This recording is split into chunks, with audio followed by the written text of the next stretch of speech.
In the village of Aleke, there lived a man named Ikemba and his wife Uju. Ikemba was a well-respected trader, always surrounded by friends, laughter, and the thrill of business. Uju, on the other hand, was a woman of few words but keen instincts. She could sense a person's true nature just by observing them for a short while. Many times, she would warn Ikemba about certain men he called his friends. Ikemba, be careful with Maduka. His eyes do not hold truth, she once told him. Ikemba would laugh, shaking his head. Uju, you worry too much. Maduka is my closest friend. We have shared many meals together. But Uju saw the greed in Maduka's eyes, the way his hands twitched when he saw Ikemba's money, the way his words never matched his actions, and so she remained watchful.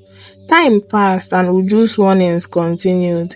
There was Ike, the smooth talker, who always had a scheme.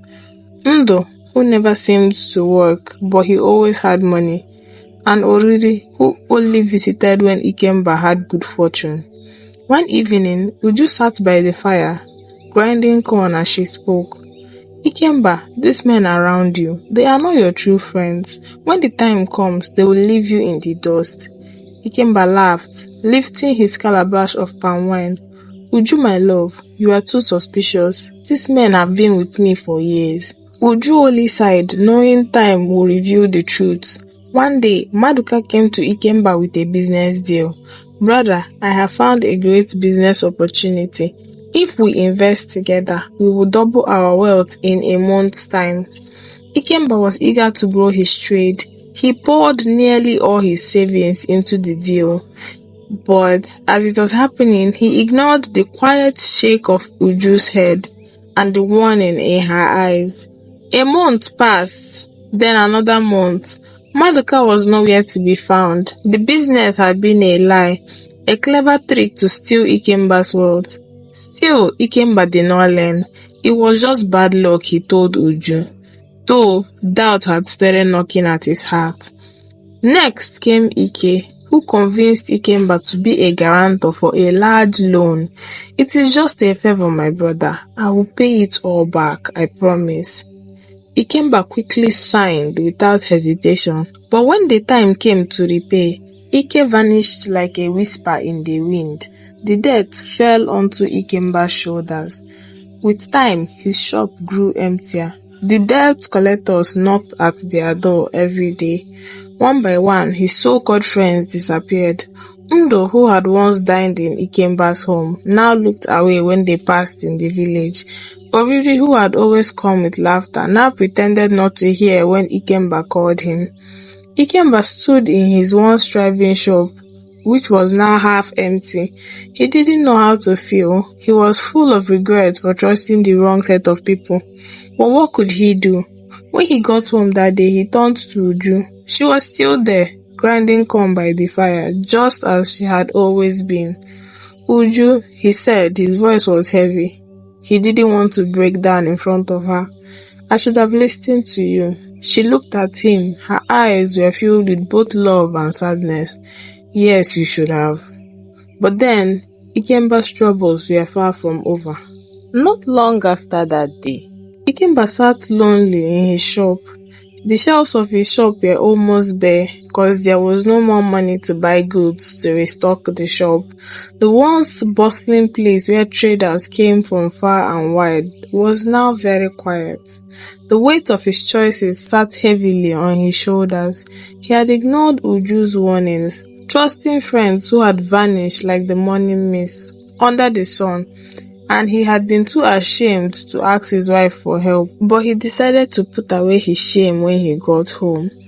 Uju, he said again, his voice was softer this time, filled with regret. What should I do? She did not answer him immediately. Instead, she walked to the fire and stirred the pot of porridge that she was cooking. Then she turned to him. Her eyes were steady. First, you must accept that you cannot chase after people who had turned their backs on you when you needed them. A man who runs after the wind will only lose his breath. At this point of my life, my dear wife, these riddles will do nothing for me. Right now, I need solutions to all these problems facing me. especially the loan I guaranteed for Ike. How do I go about all of this? Please speak to me in plain words so that I can understand. Uju shook her head. Did Ike sign any papers? She asked him. Ikemba's heart sank. No, he didn't. He convinced me that friendship was stronger than ink on a paper. Uju let out a sigh. Then the debt is yours alone. But a man is not defeated unless he refuses to stand again. That very night, as Ikemba lay in bed, staring at the thatched roof above him, a sharp knock came at the door. Uju, Ikemba, opened the door. It was Oriri, the same Oriri who had ignored Ikemba in the market just days ago. Uju opened the door cautiously. Oriri rushed in. His eyes were darting left and right like a rat in a trap. Ikemba, my brother, I need your help. I am in great trouble. Ikemba frowned. What type of trouble, my friend? Oriri swallowed hard. The village elders suspect me of stealing from the chief's storehouse. They are searching for me. If they find me, I will be finished. Please hide me here just for the night. Ikemba hesitated. A month ago, he would have not thought twice about helping Oriri. He would have given Oriri food, a mat to sleep on, and a plan for escape. But now, something in him had changed. He looked at Uju. She did not say a word. She only folded her arms and watched them. Ikemba took a deep breath. Did you steal from the chief, Oriri? Uju looked away. Brother, I have always been your friend. Remember the times we laughed together, the times I stood by you. When did you stand by me? Ikemba finally asked him. Please, I do not remember any time when you have stood by me. Oriri replied to him, It is okay if you think I haven't stood by you, but please do not ask me such questions right now. Just help me. Ikemba's stomach twisted. How many times had he given help without question? How many times had he been left alone when he was the one in need? Uju finally spoke when she could no longer bear it. A man who does not learn from his past will suffer in his future. Oriri's eyes flashed. What are you saying, woman? Who are you talking to? I am speaking to Ikemba and not you. But Ikemba stood taller than before, ready to defend his wife. She is my wife, and I should have listened to her long ago. Oriri, I will not turn you in. I will not expose you, but I will not hide you either. You must face whatever you have done. If you were really my brother, you would have been here when I needed you. You have ignored me for weeks, forgetting all the times I came through for you. I can't let you continue to put me in trouble. Without another word, Oriri slipped into the night. Ikemba turned to Uju. She gave him a small nod as if to say, You are learning. The next day, trouble came knocking again. 3 men with hard faces stood at the entrance of Ikemba's shop. Their leader was a tall man with a scar across his cheek. He crossed his arms and said, Ikemba, the time has come. You owe more than you can pay. If you do not settle your debts, we will take your shop, your house, and whatever else you own. Ikemba said to them, Please give me time. I can repay. Let's not do this here. It is quite embarrassing. Remember, I am not the one who took the loan. Take it easy on me, please. I will do my best to repay the loan. The scarred man laughed. Time? Time is for those who have planned well. You signed Ike's debt. Now you must pay it. Ikemba's heart pounded. He looked around the shop. What did he have? Absolutely nothing. He was even thinking of taking a loan so that he can stand on his feet again. The money he had now was barely enough to feed him and Uju for a month. To save his face for them, he said to them, Come to my house by the end of the month and I will have something for you. We don't want something, said the leader. We want the full money. I will see what I can do, Ikemba said, almost in tears. When he got home that day, He looked at his wife for close to 10 minutes without saying anything. Uju knew something was wrong. She tried to inquire, but Ikemba found it difficult to talk. But then he finally said, "Some men came to threaten me in my shop today because of the loan." How could I have been so blind? How could I sign to be a guarantor for a loan without knowing what my so-called friend was doing for a living? Was I under the influence of witchcraft? Uju looked at him with pity. She held his hands and promised him, "I will come up with something." Ikemba wondered what she would come up with, but somehow he believed in her. The month end came, and on the 30th night, Ikemba had a loud knock on his door. He rushed and opened the door. He saw the men in black again. The scarred man spoke. "We have come for the money, and we don't want any stories today." Then Uju spoke. Her voice was calm but firm. "You say Ikemba must pay for Ike's death. But tell me this, where is Ike now?" The scarred man frowned. "Gone. He ran to another village." Uju nodded. "Then if you are wise, you should be hunting him, not punishing my husband for another man's sins." The men spoke among themselves. Finally, the leader stepped forward. "That may be true, but business is business. If Ikemba cannot pay, he must lose everything." Uju's eyes sharpened.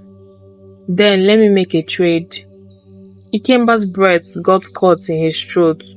"Uju, no," but she had raised a hand. "I am not offering myself. I am offering wisdom. You see, I know something about Ike that you do not." The men came closer. "What do you mean?" Uju continued. "I know where he hides." Ikemba looked at her. Was she guessing, or did she truly know? The scarred man narrowed his eyes.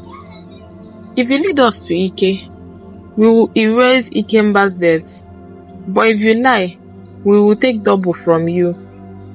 Uju did not flinch. "Then follow me." Ikemba had no choice but to trust her. And so with the debt collectors behind them, Uju led the way, deeper into the unknown. Ikemba followed Uju and the debt collectors down the windy paths of the village.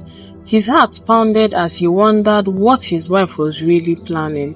Had she found Ike, or was she leading them on a desperate gamble? The Scarface leader, Chede, walked behind Uju, watching her closely. He said, "If you are lying, woman, your husband will pay dearly." Uju did not answer him. She only walked, her bare feet leaving a trail on the dusty path. After a long walk, they reached the edge of a thick forest. Uju finally stopped. She turned to Chede and said, "Ike hides in a cave just beyond these trees. But you must be careful, he does not stay alone." Chede frowned. "What do you mean?" She met his gaze without fear. "Have you not wondered how Ike has been able to hide for months without being seen?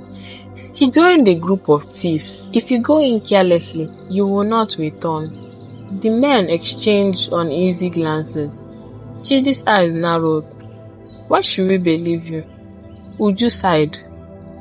"You have two choices. Walk away and let the real thief escape, or take my advice and approach wisely." Chede hesitated, then nodded. "Very well, we will move with caution." He signaled his men and they crept forward, weapons drawn. Ikemba pulled Uju aside, whispering, "How do you know this?" She gave him a small smile and said, "I listen when others do not." A short while later, they heard commotion, a lot of shouting, clashing of metal, the sound of gunshots, and the shouts of men caught by surprise. Moments later, Chede and his men came out, walking behind a furious Ike, who had been handcuffed, along with his accomplice. "You were right," Chede said, looking at Uju with newfound respect. "The fool thought we were alone, but we took him in before he could run." Ike looked at Ikemba and said, "Tell them to let me go. We are friends. I will repay the debt." Ikemba shook his head. His voice was hard. You were my friend when you needed something, but when I needed you, where were you? If you were truly a friend, you wouldn't have run away with such huge sum of money, leaving me at the mercy of these men. Now I'm going to ask you for the last time, what did you do with the money? Ike had no answer. Chidi turned to Ikemba. A deal is a deal. We will no longer disturb you for the debt. And just like that, the weight on Ikemba's shoulders had been lifted. It was a new beginning for Ikemba. When they returned home, Ikemba sat by the fire, watching Uju prepare their evening meal. And for the first time in his life, he truly saw her, not just as his wife, but as the woman who had always stood by him, even when he had ignored her wisdom. He cleared his throat. Uju, I have been a fool. She looked up, amused. Oh, and what have you learnt? Ikemba smiled. That the ears of a wise man should be open to the wisdom of his wife. I have lost so much because I did not listen to you. Uju handed him a plate of food. It is good that you see now, but wisdom is not in words alone, it is in action too. Ikemba took the plate from her, nodding. Yes, I know. And from this day, I will not only hear you, I will listen. And from that day onwards, Ikemba never ignored Uju's instincts again, because he knew that a wise man does not measure a friend by how much they laugh together, but by who remains when trouble comes. And above all, a wise man listens to the voice of wisdom, even when it comes from the quiet counsel of a loving wife.